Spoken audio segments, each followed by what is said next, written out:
You're watching how to make another account on Instagram. To create a second Instagram account, first open the Instagram app on your phone and ensure you are logged into your primary account. Tap your profile picture in the bottom right to go to your profile. Next, tap your username at the top of the screen.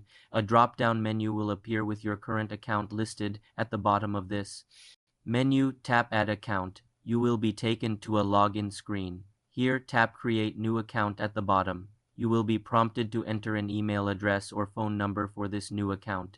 It is best to use a different email or phone number than your primary account for security and recovery. Enter the required information and tap Next. Create a unique username for your new account, then enter a secure password. Tap Next again.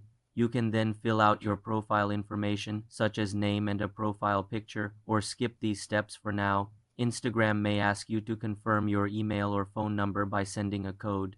Enter the code you received to verify.